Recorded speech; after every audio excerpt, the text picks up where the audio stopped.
All right, this is week 1, session 2, so it's Columbus Day fun. So this is still the week 1 folder. So here are my articulation scenes.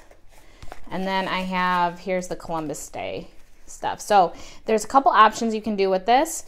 First of all, definitely print out the prompts list. So it's the last pages on each of the printouts, or each of the downloads.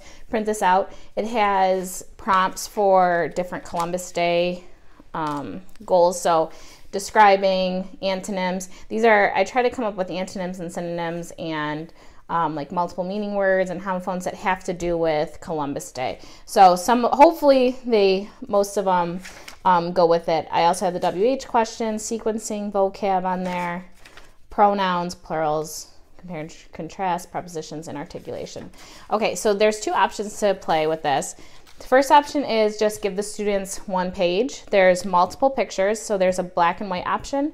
They're the same, it's just black and white or colored. So what you could do is you can print out the black and white version and just have students pick which page they want, and they can just daub as they do their tasks. Another option of doing this, instead of just the normal daubing the page, is if you print out, you can use black or white or colored. I just do colors because I'm only going to print out 1 set of them.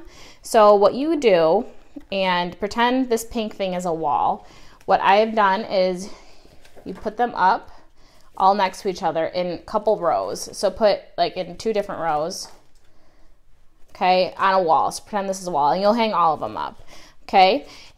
You have students line up and take turns daubing different things. So I would use the prompts list, and I would say, okay, who is smiling? And they have to figure out of all the pages who is smiling, and they can daub either one of them or both of them and find it that way. And then the next person goes.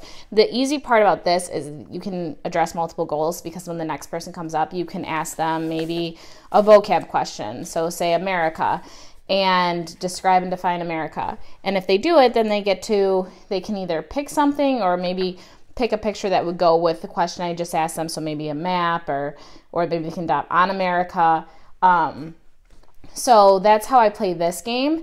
And then we try to just get all the pages daubed, which is pretty impossible because there's a lot of them. So we'd never finish in 1 session.